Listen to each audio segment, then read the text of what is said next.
আসসালামু আলাইকুম। এখানে এমন কিছু গল্প শোনানো হয় যা শুধু কান দিয়ে নয়, মন দিয়ে শুনতে হয়। আজকের গল্পটি একজন ধৈর্যশীল স্বামী, একজন অকৃতজ্ঞ স্ত্রী এবং এমন এক নিয়ামত বা অনুগ্রহ সম্পর্কে যা মানুষের আসল পরিচয় প্রকাশ করে দেয়। এই গল্পটির নাম অকৃতজ্ঞ স্ত্রীর পরিণতি। পাহাড়ের পাদদেশে অবস্থিত একটি সাধারণ গ্রাম চমনপুর, যেখানে জীবন শান্ত নদীর মতো ধীরে ধীরে বয়ে চলত। এখানকার মানুষজন ছিল কঠোর পরিশ্রমী, সহজ সরল এবং ছোট ছোট বিষয়েই খুশি থাকত। এই গ্রামেই থাকত হাসান, একজন ফকির দিল মানুষ। তার পেশা ছিল কাঠ কাটা এবং হালাল রুজি রোজগার করা। হাসানের বাড়িটি ছিল মাটির তৈরি ছোট একটি কুঁড়ে ঘর, যার ছাদ জীর্ণ ছিল এবং দেয়ালে শ্যাওলা জমেছিল। কিন্তু হাসানের মন কখনো বিচলিত হয়নি। সে প্রতিদিন আল্লাহর শুকরিয়া আদায় করে দিন কাটাত। ফজরের আজান হলে সে তার পুরনো কুড়াল নিয়ে জঙ্গলে যেত এবং সন্ধ্যায় কাঠের বোঝা নিয়ে বাড়ি ফিরত। গ্রামের বাচ্চারা তাকে বাবা হাসান বলে ভালোবাসত। কিন্তু যদি কেউ তার ধৈর্য এবং শুকরিয়াকে বুঝতে না পারত, সে ছিল তার স্ত্রী রিহানা। রিহানা দেখতে খুব সুন্দরী ছিল, কিন্তু তার মন ছিল কঠিন এবং কথা ছিল বিষাক্ত। সে দিনরাত অভিযোগ করত, এটা কেমন জীবন, অন্যদের বাড়িতে পাখা চলে আর আমরা গরমে জ্বলি। তাদের কাপড় রেশমি হয় আর আমার পরনে এইমাত্র 3 জোড়া কাপড়। আর তুমি প্রতিদিন গাছের সঙ্গে যুদ্ধ করো, কিন্তু আমার জীবনে কোনো উন্নতি আনো না। হাসান শুধু মুচকি হেসে বলল, রিহানা, এ সবই অস্থায়ী। হালাল রুজির পরিশ্রম আল্লাহর কাছে জান্নাতের দরজা খুলে দেয়, শুকরিয়া আদায় করো।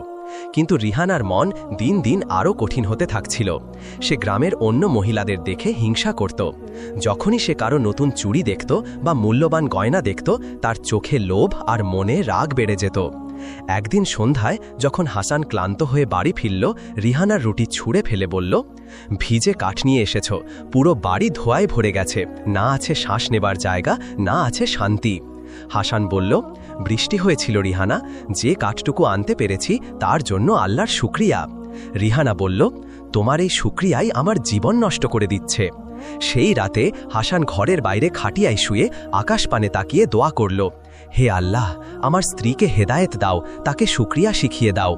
কিন্তু ভিতরে রিহানা আকাশপানে তাকিয়ে সম্পূর্ণ ভিন্ন দোয়া করছিল, হে আল্লাহ, আমাকে এই ফকিরি, পরিশ্রমী এবং দুর্দশাগ্রস্ত জীবন থেকে মুক্তি দাও। আমাকে এমন কিছু দাও যাতে আমি এসব থেকে মুক্ত হতে পারি। পরের দিন হাসান প্রতিদিনের মতো জঙ্গলে চলে গেল, কিন্তু সেদিন কিছু আলাদা ছিল। বৃষ্টির পর আবহাওয়ায় আর্দ্রতা ছিল এবং গাছ থেকে ফোঁটা ফোঁটা জল পড়ছিল। জঙ্গলে তার কুড়ালের শব্দ অদ্ভুত লাগছিল, যেন পরিবেশ কিছু বলতে চাইছে। কুড়াল চালানোর সময় হাসান একটি শব্দ শুনতে পেল, যেন কেউ গোঙাচ্ছে। সে সঙ্গে সঙ্গে থেমে গেল। এগিয়ে গিয়ে দেখল একটি পাথরের পাশে ঝোপের আড়ালে একটি আহত চিতা শুয়ে আছে। তার একটি পা থেকে রক্ত ঝরছে এবং সে খুব কষ্টে। হাসানের পা কেঁপে উঠল, কিন্তু তার স্বভাব ছিল দয়াময়। সে তাড়াতাড়ি তার চাদর বের করে চিতার কাছে গিয়ে তার ক্ষতটি বাঁধতে চেষ্টা করল। চিতাটি চোখ খুলল।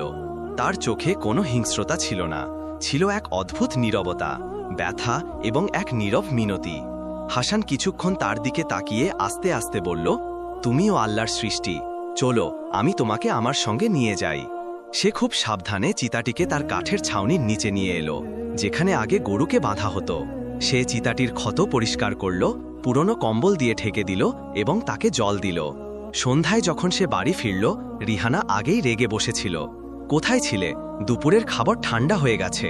হাসান নরম স্বরে বলল, আজ জঙ্গলে কিছু আলাদা ছিল, একটি আহত চিতা পেয়েছি, তাকে বাঁচিয়ে নিয়ে এসেছি। রিহানার ওপর যেন বোমা পড়ল। পাগল হয়ে গেছ? গরিবের বাড়িতে বন্য জন্তু পুষতে শুরু করেছ? এখন মানুষদের পর পশু পাখিদেরও দেখাশোনা করবে? হাসান আস্তে আস্তে বলল, সে খুব দুর্বল ছিল, প্রায় মরতে বসেছিল, তাকে ফেলে যেতে মন চায়নি। তোমার মন তো কখনো আমার সুখের জন্য কাঁদেনি, কিন্তু একটি বন্য জন্তুর জন্য কেঁদে উঠল। হাসান চুপচাপ বলল, আমি কিছু না রিহানা, আমি তো শুধু একটা মাধ্যম, আসল কাজ তো তিনিই করেন, আল্লাহ। আর তিনি চাইলে একটি হিংস্র পশুর মাধ্যমেও রহমত প্রকাশ করতে পারেন। এই কথাটি রিহানার মনে দাগ কাটল। সে অনুভব করল যে এখন চিতাটির উপস্থিতিতে হাসান আগের চেয়ে অনেক বেশি শান্ত, সন্তুষ্ট এবং শক্তিশালী হয়ে উঠেছে। যে প্রতিদিন গালমন্দ শুনেও চুপ থাকত, এখন শুকরিয়াতে মগ্ন থাকত। আর এই পরিবর্তন রিহানা মেনে নিতে পারছিল না। সে ভাবতে লাগল, যদি এই পশুটি তার স্বামীকে ভালোবাসায় জিততে পারে, তাহলে সে কেন পারবে না? তার জীবনে যে শান্তি আসছিল তা সেও কোনো না কোনোভাবে পেতে চাইছিল। রিহানার অস্থিরতা বাড়তে থাকল। সে বুঝতে পারছিল না কেন সে নিজেকে হাসানের কাছে পাচ্ছে না, যদিও তার মধ্যে এমন কিছু ছিল যা চিতাটিকে টেনে এনেছিল। একদিন যখন হাসান ঘরে দুধ নিয়ে এলো, রিহানা তাকে ব্যঙ্গ করে বলল, এখন কি এই পশুটি তোমার বাড়িতেই বসে থাকবে? হাসান নরম স্বরে বলল, সে জঙ্গলের বাসিন্দা রিহানা, সে তোমার জন্য বিপদ নয়, আমার জন্যও না। তাকে আমাদের কাছে তার দেখাশোনার জন্য দেওয়া হয়েছে। রিহানা চুপ হয়ে মনে মনে ভাবল, যদি এই পশুটি আমাকে এই বাড়ি থেকে বের করে দিতে পারে তাহলে এটা সত্যি একটি পরীক্ষা হবে। তার চোখে চিতাটি এখন তার শত্রু হয়ে উঠেছিল, কারণ সে হাসানের মনে একটি নতুন জায়গা তৈরি করছিল। রিহানার মনে বিদ্রোহের ঢেউ বইছিল এবং সেই ঢেউয়ে সে একটি বিপজ্জনক পদক্ষেপ নিল। এক রাতে যখন হাসান মসজিদে নামাজ পড়তে গিয়েছিল, রিহানা গোপনে চিতাটির জন্য মাংসে বিষ মিশিয়ে দিল। সে ভাবল যে যদি চিতাটি মরে যায় তবে হাসানের কোনো দুঃখ হবে না এবং সে আবার তার কাছে ফিরে আসবে। সে মাংসটি চিতার সামনে রেখে দরজা বন্ধ করে ফিরে এলো। কিছুক্ষণ পর চিতাটি মাংস শুকে খেল। তার চোখে একটি অদ্ভুত উজ্জ্বলতা ছিল, যেন সে বুঝতে পারছিল যে কিছু ভুল হতে চলেছে। সে ধীরে ধীরে তার কোঠা থেকে বেরিয়ে এলো এবং উঠানের এক কোণে গিয়ে বসে পড়ল। তার অবস্থার দ্রুত অবনতি হচ্ছিল। সে ব্যথায় গোঙাচ্ছিল, কিন্তু রিহানা দরজা থেকে তা দেখে শান্তি অনুভব করল। কিন্তু কিছুক্ষণ পর যখন হাসান ফিরে এলো এবং চিতাটিকে এই অবস্থায় দেখতে পেল, সে সঙ্গে সঙ্গে তার দিকে দৌড়ে গেল। তার ক্ষত থেকে রক্ত বের হচ্ছিল এবং সে দ্রুত দুর্বল হয়ে পড়ছিল। হাসানের চোখে জল এলো। সে চিতাটির পাশে বসে তার শরীর ছুঁয়ে বলল, তুমি আমাকে বাঁচিয়েছিলে, আর এখন তুমি আমার পরীক্ষা সম্পূর্ণ করেছ।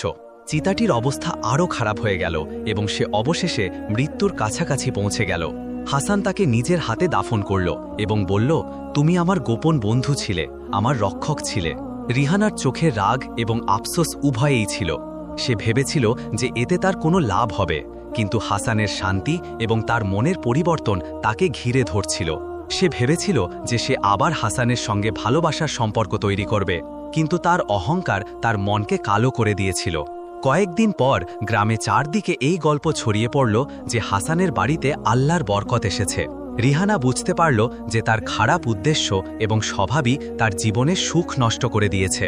তার মন নরম হতে শুরু করল, কিন্তু ততক্ষণে অনেক দেরি হয়ে গিয়েছিল।